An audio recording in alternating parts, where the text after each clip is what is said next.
Welcome back guys to What If Naruto Was Hades' Son Part 7. Don't forget to subscribe, turn on notifications by hitting the bell icon, like and share this video. Let's get started. Chapter 13, It's a Campout. Naruto, Prince of the Underworld. Chapter 13. I have had a great weekend. After watching all of Toradora, I didn't feel like reading anything, so I am completing another chapter. You know, that show. Could be anime version of How I Met Your Mother. Anyone know if they made more? Also, Fooly Cooly is insane. Alright, this probably not the best place to camp out, but it will have to do. Naruto grumbled as they set up camp in a clearing where a rave probably went off. The clearing was full of trash. The camp was not much, just blankets and other items they took from Medusa's place. They didn't bother set up a fire to warm up their damp clothes. The Furies and Medusa had provided enough excitement for one day, they didn't to attract anything else. Alright, since this is like a mission back home, we will be sleeping in shifts, so who is going to take the first watch? Watch? Asked Percy. In case any more monsters come after us, that way we won't be surprised. Naruto explained. Okay. Then, I will take the first watch. Percy replied. Fine by me. Annabeth grumpily said while taking a blanket and covering up. A few minutes later, they heard her snoring. Wow, that was fast. Naruto blinked. Well, we did have a rough day, Grover commented. Rough for you guys, but yeah, I agree. Naruto said. That was when the two noticed that Percy was already on watch. Grover fluttered with his flying shoes to the lowest bough of a tree, put his back to the trunk, and stared at the night sky, while Naruto just leaned against the tree with his eyes closed. Go ahead and sleep, Percy told them. I'll wake you if there's trouble. Not tired, Naruto replied. Will the goat man looked down at the ground, littered with trash. It makes me sad, you guys. What does? The fact that you signed up for this stupid quest? Asked the water boy. No, this makes me sad. He pointed at all the garbage on the ground. And the sky. You can't even see the stars. They've polluted the sky. This is a terrible time to be a sadder.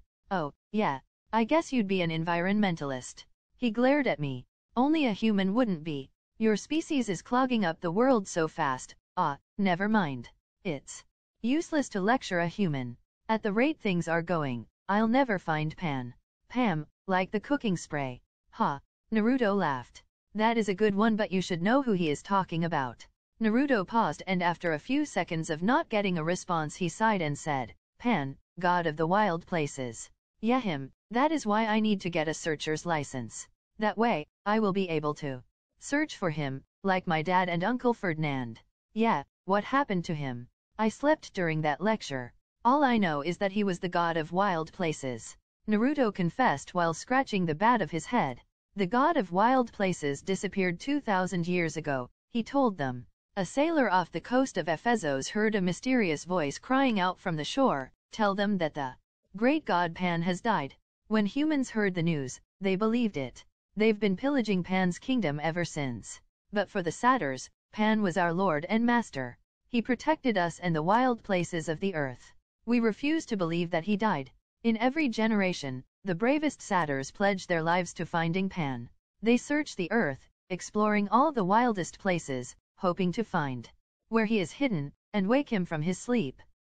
Who knows, you might find the guy. And if he really is dead, he might be in the underworld. Naruto guessed. I hope he is no there. So, what will happen if you don't find Pan? Percy asked. You die like my father and uncle. Never to be seen again. Grover explained. They knew the risks. Hopefully, I will be the first to find him in 2,000 years. They fell silent after that until Naruto looked at the trash and growled. You know, Grover, I can't help you with the sky since that is human pollution, but I would be able to get rid of this trash. Nothing a little hellfire can't fix, he said as a ball of black fire appeared in his hand. What about Annabeth? She is in the middle of it all at the moment. Percy observed, making Naruto freeze. Okay, so we can get rid of it tomorrow. Naruto shrugged and put out the fire. He then smirked. Good to know you care about her, Percy, said Demigod spurted and tried making an excuse. When he couldn't, they all just laughed. Grover then said, thanks though, Naruto. I at least know there are some humans who still in the old ways. I am just old-fashioned. I do come from a world that is clean like that. Well, there is the occasional blood that bathes the trees every now and then, but other than that it is clean. Naruto said the last part thoughtfully, making his two friends swear drop. Anyway, Percy said, trying to change the subject. How are we going to get into the underworld? I mean, what chance do we have against a god? I don't know. But while you and Naruto were ahead of us, Annabeth said Dasho, I forgot. Annabeth will have a plan all figured out. Percy rolled his eyes. Don't be so hard on her, Percy. She's had a tough life, but she's a good person. After all, she forgave me. Grover's voice faltered. What do you mean? Percy asked. Forgave you for what? Naruto looked up at Grover as he was suddenly interested in his pipes. He sighed. Thalia. Thalia. The satyr confirmed. That was my first job. I found Thalia and then Luke, and then we all found Annabeth. But it ended in a horrible failure. Grover said, and it looked like he had tears in his eyes. But as I was saying, Annabeth and I agreed there's something strange going on with this quest. Something isn't what it seems. Well, duh. Me and Naruto are getting blamed for stealing a thunderbolt that Hades took. That's not what I mean, Grover said. The kindly ones were sort of holding back. Like Mrs. Dodds at Yancy Academy. Why did she wait so long to try to kill you too? Then on the bus, they just weren't as aggressive as they could have been. They seemed plenty aggressive to me. Percy replied. Ha, they also said they would not go easy on me even though I am their master's son. Naruto said. Grover shook his head. They were screeching at us. Where is it? Where? Asking about one of us, Percy asked. Maybe, but Annabeth and I, we both got the feeling they weren't asking about a person. They said where is it? They seemed to be asking about an object. That doesn't make sense. Yeah, especially if Dad has the bolt. I am getting the feeling that he doesn't. Naruto replied. I know, but if we've misunderstood something about this quest, and we only have 9 days to find the Master Bolt, Grover said, looking at the boys, hoping they would have the answer. Well, we might as well go there. He might have it and the old bats might not even know, Naruto said with crossed arms. They nodded and Percy sighed. Guys, I have not been straight with you. I really don't care about the lightning bolt. I am going to the underworld so I can get my mom back. I know, Grover said. I figured as much. Naruto said. Are you sure that is not the only reason you are going? Grover asked. I'm not doing it to help my father. He doesn't care about me. I don't care about him. Besides, we go there, Naruto will meet his dad. Grover gazed down from his tree branch. Look, Percy, I'm not as smart as Annabeth. I'm not as brave as you. I am not as strong as Naruto. But I'm pretty good at reading emotions. You're glad your dad is alive. You feel good that he's claimed you, and part of you wants to make him proud. That's why you mailed Medusa's head to Olympus. You wanted him to notice what you'd done. Yeah, well maybe. Satyr emotions work differently than human emotions. Because you're wrong. I don't care what he thinks. Percy said a bit irritated. Grover pulled his feet up onto the branch. Okay, Percy. Whatever. Besides, I haven't done anything worth bragging about. We barely got out of New York and we're stuck here with no money, well except for whatever Naruto has got, and no way west. Grover looked at the night sky, like he was thinking about that problem. How about I take first watch, huh? You get some sleep. But Percy tried to argue but Grover just started playing on his pipe. It was a Mozart melody, soft and sweet. He grumbled a bit and made his way where the blankets were, next to Annabeth. As he passed Naruto, the blonde spoke. Thanks Percy. It is no problem. You've always helped me. Now it is my turn. The dark-haired boy said before walking away and then falling asleep soon afterwards. Naruto looked up at Grover and said, Hey, just walk me up when you get tired. Those two need the rest. Grover just nodded and continues playing. Naruto then sat down next to the tree and looked up at the night sky. Hey, Mom. Naruto whispered, if you can hear me, please watch over us. I think they have enough to deal with today. He closed his and was soon asleep. Never saw Grover's grateful look. XXXX in their dreams, Naruto noticed he was near a black pit and he next to Percy. For some reason, he was very much aware of himself in these odd dreams. What have you got for us this time? Naruto muttered.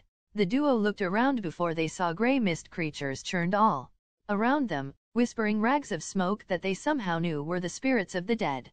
Well, Naruto knew, Percy just guessed. Those creatures tugged on their clothes, They wanted to resist, but they felt a pull from the pit of darkness.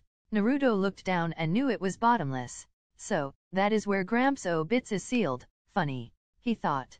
The little heroes, an amused voice echoed far down in the darkness. Too weak, too young, but perhaps one of you will do. The voice felt ancient, cold and heavy. It wrapped around them like sheets of lead. They have misled you, it said. Barter with me. I will give you what you want. Heh, don't count on it, old man. Naruto thought with a grimace. A shimmering image hovered over the void, Percy's mother, frozen at the moment she'd dissolved in a shower of gold. Her face was distorted with pain, as if the Minotaur were still squeezing her neck. Her eyes looked directly at Percy, pleading, "Go." Naruto noticed Percy try and cry out, but nothing came out. The image disappeared to reveal another woman. She had long flowing red hair that Naruto somehow recognized as his demigod mother's. His eyes widened at that. The image then disappeared as a cold laughter echoed from the chasm. An invisible force pulled at them again, like it would drag them into the pit, if that did not hold their ground. Help me rise, you two. The voice became hungrier. Bring me the bolt. Strike a blow against the treacherous gods? The spirits of the dead whispered around them. No, wake. That invisible force pulled once more, and both boys realized that it was using them to pull itself out of the pit. Good, it murmured. Good. Wake? The dead whispered. Wake? Naruto felt shaking and noticed that Percy's form began to disappear. You lose, Gramps Obits. He heard a growl before he awoke to find that it was daylight out. Well, the zombie brothers live, came Annabeth's voice. Hey, I thought I told Grover to wake me up. Whatever, he woke me up instead, said you needed some rest as well. I see. Naruto sighed. Out of the corner of his eye, he saw Percy trembling a bit. How long was I asleep? The water boy asked. Long enough for me to cook breakfast, she replied while tossing Percy a bag of nacho-flavored corn chips, and to Naruto, she tossed him a bag of sour cream and onion chip from Auntie M's place. And Grover went exploring. Look, he found a friend. Percy looked like he had trouble focusing his eyes, but when he saw it, he and Naruto just blinked. Grover was sitting cross-legged with a dirty pink poodle in his arms. Percy had trouble believing this. The poodle yapped at the water boy suspiciously. Grover said, "No, he's not." "Are you talking to that thing?" Percy asked dumbly, and it growled at him. "This thing," Grover warned, "is our ticket west. Be nice to him." "You can talk to animals?" Percy asked. Considering he is part animal, I would say that would be yes, Naruto said, irritated already this early in the morning. Percy, meet Gladiola. Gladiola, Percy, and the other one is Naruto, Grover said while Percy looked to Annabeth, thinking she would crack up at any second, but she looked dead serious. Nice to meet you. Naruto yawned.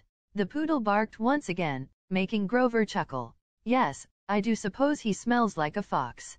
Naruto froze and stared at the dog. I still have the scent of the fox on me. The dog just nodded. Aya? It will never end. I am still tormented by the Kyuubi. Grover chuckled and said, "Ah, don't worry about that. Besides, she said that she likes that smell." Naruto nervously chuckled. I don't know if I should be happy about that or worried that a dog like that smell. You guys can't be serious. Percy said with annoyance. Why are we greeting him? I am not saying hello. Percy, Annabeth said. I said hello to the poodle. You say hello to the poodle. The poodle growled. Percy relented and mumbled, "Hello, Gladiola. There, not that bad now, is it? I mean, you talk to Gamakaki." Naruto smirked. But, he is literally a talking frog. Percy defended himself. Yeah, and if the animals in this world could talk, people would be thrilled. Naruto commented, shutting up Percy and making Annabeth giggle. Grover then explained that he'd come across Gladiola in the woods and they'd struck up a conversation. The poodle had run away from a rich local family, who'd posted a $200 reward for his return. Gladiola didn't really want to go back to his family, but he was willing to if it meant helping Grover. How does Gladiola know about the reward? Percy asked. He read the signs, Grover deadpanned. Duh. Of course, Percy said, while rolling his eyes. Silly me. So we turn in Gladiola, Annabeth explained in her best strategy voice. We get money, and we buy tickets to Los Angeles. Simple. And we don't want to use my money. Naruto asked, stupefied. We will use that for an emergency. Annabeth explained, Besides, you probably worked hard for that money. All right, Naruto said exasperatedly. Percy looked worried for a second. Not another bus. No, Annabeth agreed. She pointed downhill, toward train tracks they hadn't been able to see last night. In the dark. There's an Amtrak station half a mile that way. According to Gladiola, the westbound train leaves at noon. All right then, let's get this guy back to his owner, Naruto said, then froze, worrying the others. What is it, Naruto? Annabeth asked. Naruto looked at the poodle with worried eyes. This is just like the Torah mission? I just hope his owner doesn't treat him like she does, he replied, making Grover and Percy pale. Annabeth was just confused. XXXX. After explaining to Annabeth about the Torah mission and getting the poodle back to its owner, they were at the train station. Thankfully, the poodle's owner was not crazy like the Fire Lord's wife, much to everyone's relief. When they boarded and the train started moving, they relaxed, hoping the monster would not attack. Percy noticed that Naruto was writing something down in a notepad that he had seen the blonde write into at camp every now and then. What are you writing down, Naruto? Future weapons for my friends, Naruto replied, getting Annabeth's and Grover's attention. He looked up at them and smiled. It seemed that they wanted to know. Right. Well, Percy, you will be getting a smaller version of Zabuza's blade so that you can lift it and you don't have to rely just on Riptide. Same goes for you, Annabeth. I will be making you a new dagger that uses the power of shadows like your cap. The two blinked and smiled at that. So what about me? Grover asked. The Gale Boomerang. I got that off of a video game and wish to try and make it in real life. I mean, you can't rely on just your pipes forever, he said, showing them his designs. What are these other weapons, Naruto? Asked Percy. I am rebuilding the Rajan for Thalia for when I am able to get her out. A blade made of lightning would suit her, he said, making Annabeth and Grover look sadly at him, but they didn't say anything to him. Next is an idea for the God of War games. This weapon will be for Clarice. It will either be the Spear of Destiny or the Blades of Chaos. Now for Silena, I was thinking about a whip, but I am not sure which element I want in it. Not really sure about Charles Beckendorf, but I might make a modern version of Thor's hammer for him since he is the one who is helping me. Okay, so what about this one, the big sword? Percy asked, pointing to that picture. Ah, another one from the God of War game. This one is for me. The Blade of Olympus, but it will not be that blade. I am just not sure what to infuse with it or call it for that matter. Wow, when are you going to make these? Annabeth asked with a wide smile. Oh, probably after this quest, but the last blade won't be done for some time, Naruto replied. Oh, Annabeth said and left it at that. A few hours later, Annabeth and Grover had fallen asleep and the last two were staring out the window of the train. Naruto saw that Percy was falling asleep and decided to talk to him. Percy, you are not alone in those weird dreams. I am in that too. What? I think they are to warn us, Naruto said with a serious face. Percy seemed to get it and nodded. I think it may be a big three thing, but we have a strange connection in these dreams. Heh, I just hope it doesn't kill us, Percy said before falling asleep. Naruto looked out the window and said, what are you trying to tell us, Honoroy? Well, there you go, another chapter done. Welcome back guys